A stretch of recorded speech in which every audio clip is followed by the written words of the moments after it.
Good morning, everyone, and welcome. Today, we're diving into the fascinating topic of price discrimination. We'll explore how companies set different prices based on various factors, like the type of customer, the product itself, or the conditions under which a purchase is made. This concept is crucial for understanding pricing strategies in today's market, and I'm excited to take you through the ins and outs of how it all works. Let's get started.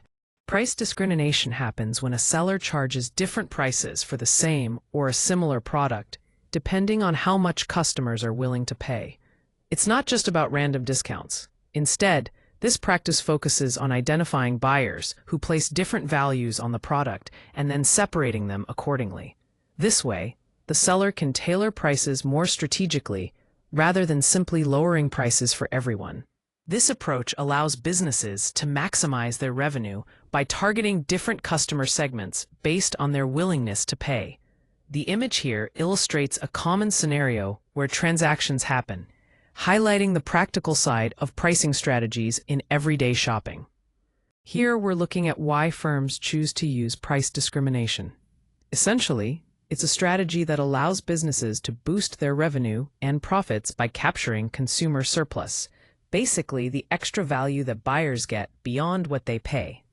By tailoring prices, firms can reach both price-sensitive customers and those less sensitive to price, making products more accessible to a wider audience.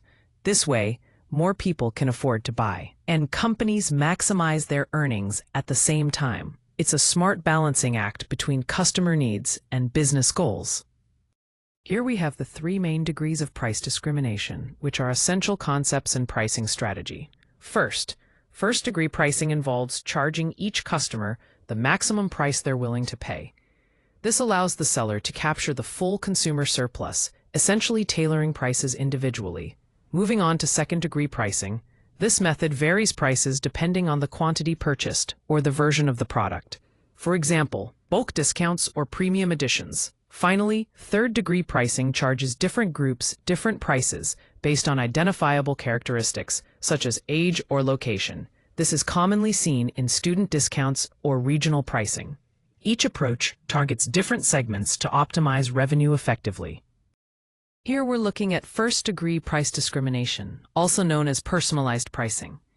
This strategy involves charging each customer the highest price they are willing to pay for a product or service. Although it sounds ideal from a profit perspective, it's actually quite rare in practice. That's mainly because companies usually don't have precise information about what each individual values the product at. However, with advances in digital data collection and targeted marketing, businesses are getting better at estimating these valuations and tailoring prices more closely to each buyer's willingness to pay. This approach allows firms to capture more consumer surplus, but it requires sophisticated data analytics and careful implementation to be effective. Here we're looking at second-degree price discrimination, which involves offering different pricing options based on the quantity or version of a product or service. First, we have bulk discounts.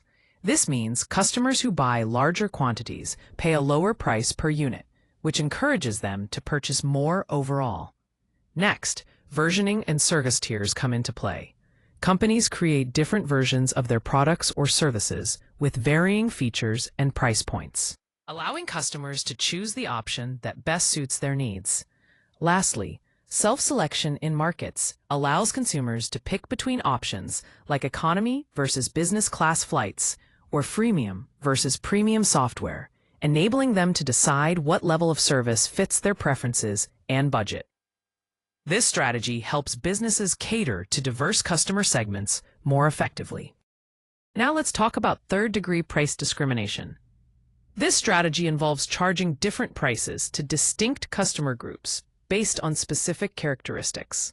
For example, age, location, or the time when a service is used can all influence pricing. This allows businesses to tailor their prices more effectively to various segments. Some common examples include student discounts, senior fares, and regional pricing differences. Prices can also vary between peak and off-peak times, and coupons are often targeted at customers who are more sensitive to price changes. These tactics help companies maximize revenue while still offering value to different types of buyers. Here we're looking at the key factors that make price discrimination effective. First, firms need to have market power.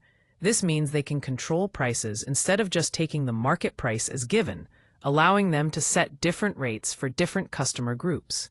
Next, businesses must be able to identify or separate customers based on their willingness to pay. Without this ability, it would be difficult to charge different prices strategically. Finally, resale restrictions are crucial. If customers can easily resell products between low and high-price buyers, it undermines the price differences. Limiting resale or arbitrage ensures that the pricing strategy remains effective and profits are maintained.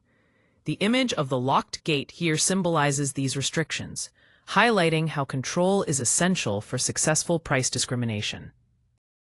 Here we're looking at both the positive effects and the concerns surrounding price discrimination. On the positive side, this strategy can actually boost sales and make products more accessible to a wider range of customers by offering different prices based on various factors. This flexibility helps businesses reach broader markets and improves overall product availability. On the flip side, price discrimination can sometimes create perceptions of unfairness and reduce transparency in pricing. Customers who end up paying higher prices might feel disadvantaged, especially if they have fewer alternatives or less access to information. It's important to weigh these benefits and drawbacks carefully when considering how pricing strategies impact both businesses and consumers. Thank you all for your attention. To sum up, price discrimination lets businesses set different prices depending on what customers are willing to pay or which group they belong to, helping to boost revenue and expand market reach. However, it's important to apply this strategy thoughtfully to ensure fairness, follow legal guidelines, and keep customer trust intact. I'm happy to answer any questions you might have or discuss this further.